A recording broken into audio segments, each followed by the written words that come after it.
Hi, my name's Kim J and I'm a volunteer for RNIB. I'm also a visually impaired chef. I've written two recipe books called A Taste of Spice, which is various Indian recipes, and A Sense of Cooking, which is more Western type of cuisine. The profits of both of which are going to RNIB, and the books are in large print. Now today I'm going to make stuffed paratha. Now paratha is, well, basically it's chapatis stuffed with a kind of filling, and the filling that we're going to use today is a spicy potato filling. Very easy to make, and the ingredients you're going to need are 450 grams of chapati flour. Now all supermarkets now sell chapati flour, so it's easily available. You'll need approximately 6 to 8 medium-sized potatoes, which we're going to peel and chop into cubes. Going to need about a teaspoon of salt, a teaspoon of chili powder, half a teaspoon of black pepper or garam masala, depending on your tastes, half a teaspoon of turmeric. You're going to need approximately 2 teaspoons of cumin seeds, the juice of 1 fresh lemon. You can use about a tablespoon of bottled lemon juice if you want, 3 green chilies, 3 cloves of garlic, and approximately a centimetre of ginger, and approximately a large handful of chopped coriander. Now those are the ingredients for stuffed paratha. The first thing I'm going to do is make the dough. Now for this I'll just need the chapati flour and warm water. Now you can add a little bit of oil in there, but if you want to stay healthy you don't need to, but it's approximately a tablespoon of oil. Now with the water, just mix together with the flour a little bit at a time until it starts to become, it comes together and starts to form a dough. I've mixed the water into the flour and it's come together, and as you take it out of the mixing bowl and put it on a pastry board, you'll feel that the dough it's rough to the touch, which means it needs a lot more kneading. The kneading is a bit that will stretch the gluten and give you a better rise, a softer pastry. So you just knead. And the best technique that I have for kneading is with the heel of your hand, press against the dough and bring it into like a sausage shape, constantly sort of pressing and kneading and pressing and kneading. And you want to knead for a good sort of 5 minutes until the dough feels nice and smooth and almost elasticy to the touch. I've been kneading this dough for 5 minutes and it's nice and smooth on the outside. Now I'm going to put this on one side and let it rest for about 20 minutes. Now you can make this dough 24 hours in advance and put it in the fridge, but if you're going to put it in the fridge, lightly cover it with a bit of oil because it stops the dough forming a skin on top. So that's going to rest until whilst we do the next bit. I've peeled and chopped the potatoes. Now they're done in roughly small pieces because we're going to mash them, so they don't have to be all uniform. And I'm going to put them on to cook. Now you can boil them. I always use a steamer. A couple of reasons. One of the main reasons is being visually impaired, having boiling hot water and sort of boiling stuff and then draining things is a little bit dangerous, and I found a steamer is a lot easier.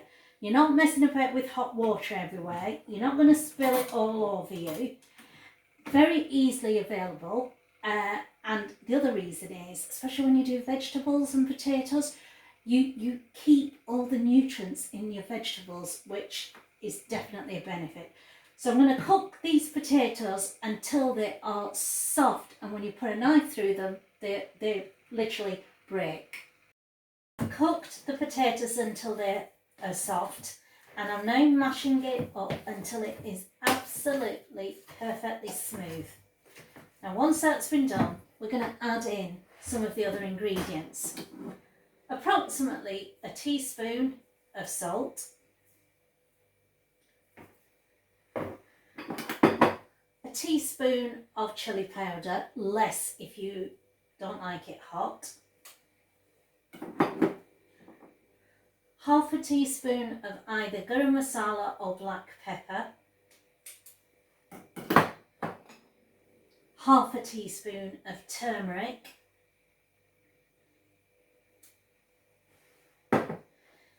and into that I'm going to put 2 teaspoons of cumin seeds. The ginger, which I have chopped really finely. The 3 cloves of garlic, again, which have been chopped really finely. The green chilies goes into there. All that coriander, which I've chopped very finely.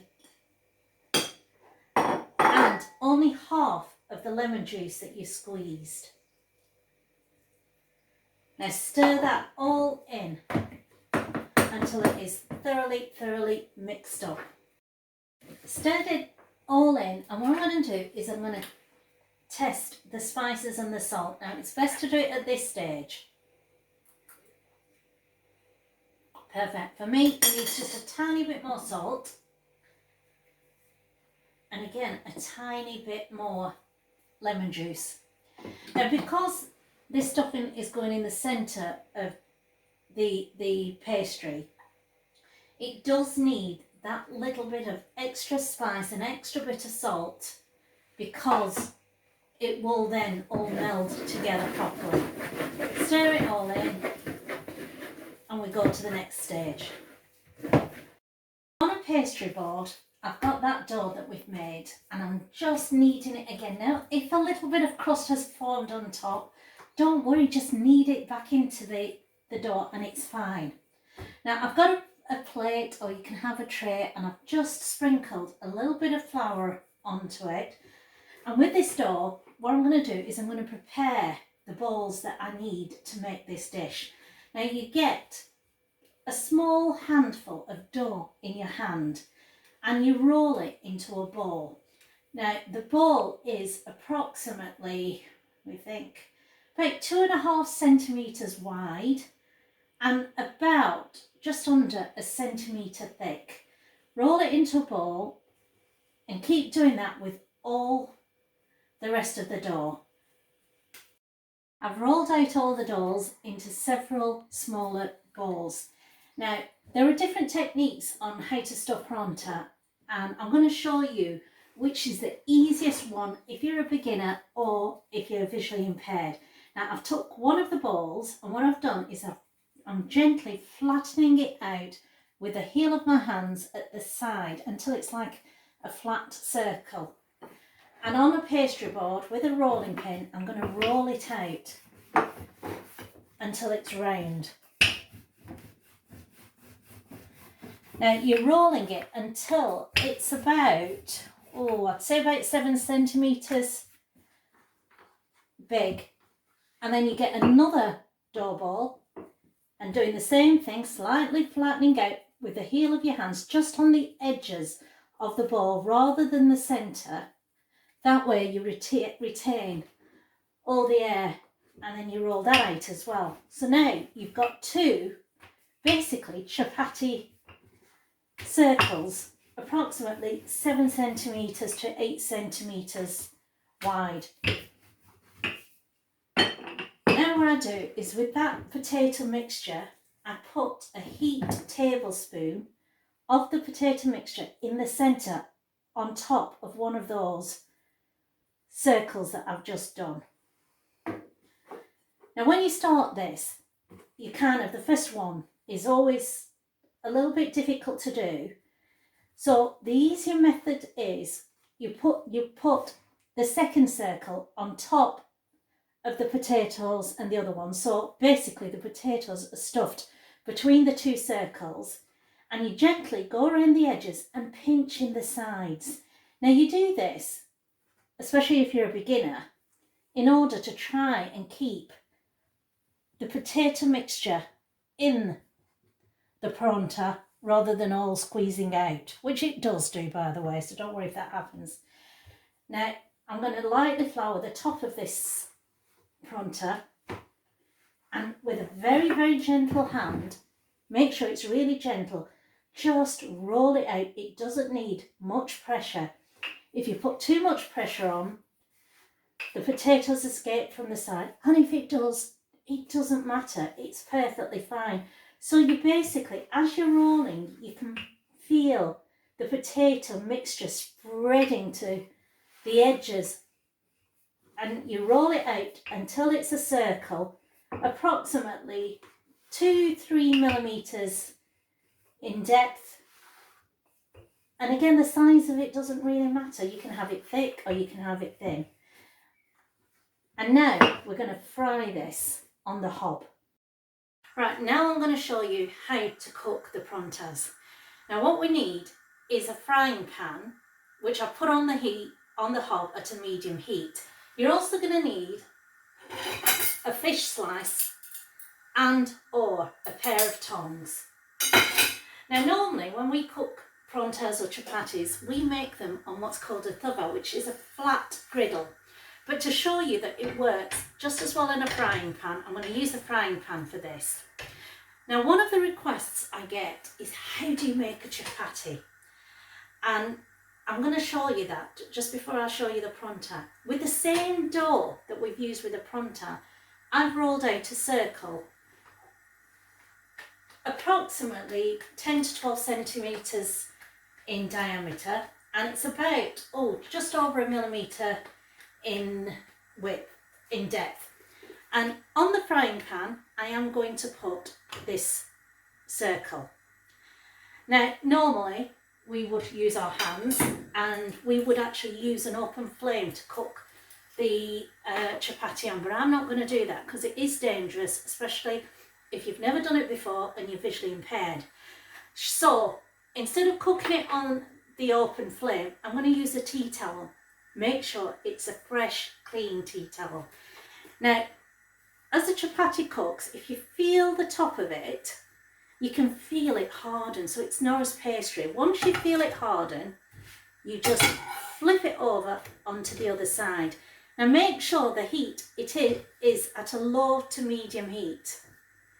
So as you flip it to the other side, again, you're going to cook it, and it's literally for about 2 minutes. No more than that. This is how easy making a chapati is. So you're cooking the other side. Now the heat when making chapatis is quite key. So I've cooked it for about 1.5 minutes on the other side. I'm going to raise the temperature of the hob to maximum, flip the chapati again, and then using the fresh tea towel, gently press at the edges of the chapatis. And if you've made that dough perfectly, it should blow up to a lovely sort of, you can feel the air in the centre. If it doesn't blow up, doesn't matter, it's perfectly okay. And there you go, one chapati. And for most Asians, when we do a chapati, we always butter the top. You don't have to, but it does taste fresher. And that's how easy it is to do a chapati. Now I'm going to do the pronta. Similar thing, put the heat down to a low to medium, very gently because it is quite fragile. Put that pronta onto the frying pan, and again you're going to let it cook for a couple of minutes, and as it's cooking you can actually feel the texture of the top changing. It's not doughy, it's beginning to firm up. Now it will take a little bit longer than the chapatis, more than 2 minutes, because it is stuffed. Now you can stuff a pronta with all sorts of things like onions, cauliflower, cooked mince keema, and it's all utterly delicious. And we even have plain prontas where in the centre we put butter instead of the potato mixture, and you've got a plain pronta. Now this is cooked for a couple of minutes, and I'm going to flip it onto the other side and do the same again. Now the great thing about prontas is they freeze really well. So I would freeze them, once I cook them on both sides, I would freeze them in layers. So I would put a greaseproof paper on top of each one so they're stacked in layers. And then whenever you need them, just pull them out, defrost them for about half an hour and then cook them. Again, and even when if you sort of get your fish slice and you just scrape it on top, you can hear the scraping. That way you can tell that it is cooking. So now it's cooked on the other side, I'm going to flip again. Now this time I'm going to put the heat up slightly higher and with butter, or you could use oil. Spread it on the top of the pronta. Okay guys, I know this is, it's not healthy, but it is tasty, and as a one-off, and as long as you don't do it sort of every day, it works. Now I put the butter on and I flipped the pronta, and again on the other side I'm going to put some more butter.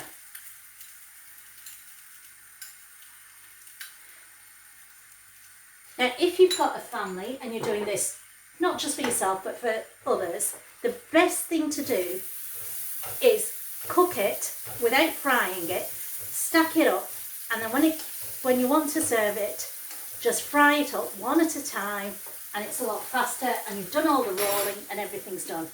Right, I put the butter on the other side, and again I'm going to flip. Now be very, very careful when you flip, because that fat does sometimes goes. Now my son, when he has this, he likes to be healthier, so instead of butter he prefers a little bit of oil. Not as tasty, but it is healthy, and it's just literally a little bit of oil. Now as this is cooking, for those that have colour, the pronta is turning an amazing golden brown, and you can feel it and you can hear the sizzle. Now it's up to you on how much you want to fry this pronta. You can do it for a couple of minutes or until it is crispy brown. My children like it when it's crispy brown. How do I serve this? Mango pickle. We tend to serve it hot with, again, not very healthy I know, so I use the half fat butter, a dollop of butter in the middle. So what happens is the butter melts onto that hot pronta, and you take a little bit of pronta and you soak up that melted butter, and it is delicious. And guys, it's as easy as that. I finished making all my prontas, and with that quantity I gave you, it makes 8 prontas. Now on an average people tend to eat 2 or 3 when it's for a meal. Most of them I'm going to freeze, so I've put them on baking parchment. I will layer them with another baking parchment, put another pronta in, and put them in packs of 2 in the freezer. And it's not been fried, so it's very easy. Now here's the pronta that I've made.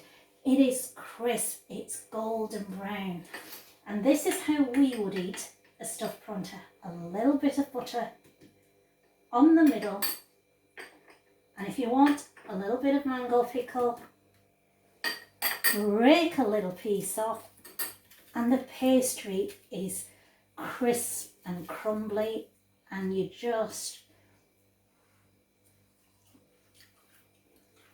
oh, that is amazing. An explosion of flavours, and great as a breakfast, great as a main course. Now you have a recipe for a great dish, but when you're in the kitchen there are certain safety guides and rules that you should adhere to, and which keeps you safe. Now one of the things that I do before I start cooking is I make sure that I've got shoes on that are sturdy with good grips. I make sure that there's nothing on the floor that I can trip over, and there are no spillages or liquid or condensation on the floor, that makes it a bit of a hazard. Now, before cooking, the first thing that you do, as we all know, is wash our hands thoroughly. And especially when you're dealing with raw meat at every stage, wash your hands thoroughly. It stops cross-contamination. It keeps you and your family safe. When you're using the oven and the hob, know your oven and hob really well. Now, I use tactile markings so that I know exactly what temperature to put the oven on and what setting, so that I've not put the grill on when I should be putting the oven on. Now, with the hob, whenever you're sort of putting anything on the hob, make sure the handle is not sticking out. Now, I like to keep the handle at approximately 10 to 12. And the reason for that is it's not near enough to the unit for you to accidentally knock it off. It is not over another hob which may be on, so the handle's getting hot. So this is the safest position. Now, if you're boiling anything, be very, very careful. Don't fill the pan up too much. And if possible, use the boiler alert, which tells you when that liquid is bubbling away and it's hot, and it keeps you safe. If you're not comfortable with the hob and the oven, use the microwave whenever you can. It's a lot safer. And every time you are taking things out of the oven or from the microwave, because remember, plates and dishes get extremely hot in the microwave, use oven gloves. Now, I like to use thermal oven gloves. They're a lot safer. Don't be tempted to use tea towels or anything else. And they literally go to extreme temperatures, so you're very safe with them. Whenever you cut any food in the kitchen, use safe cutting methods. Keep the blade away from your fingers, so set it a couple of millimeters away from your fingers, and that way you're safe all the time. Now, if you're not confident with a knife, you can use appliances like food processors. Make sure you know how they work properly, and keep safe. And if you're still not confident, ask somebody else to do it. It is better to be safe than have an injury. If you have any cuts or you cut yourself whilst you're in the kitchen, put a plaster on it. And if you have a burn, run it under cold water. And if it's bad, you seek medical advice straight away. Whenever you cook meat, always ensure that the meat is thoroughly cooked, because you know, raw meat will give you food poisoning. Now, the best optimum temperature to cook meat is between 66 degrees and 73 degrees. Use a food thermometer if you're not too sure. They do have talking food thermometers, which you can get quite easily. And you store the meat as soon as you can. As soon as it's cooled down, store it straight away in the fridge and read the advice on storage on the labels.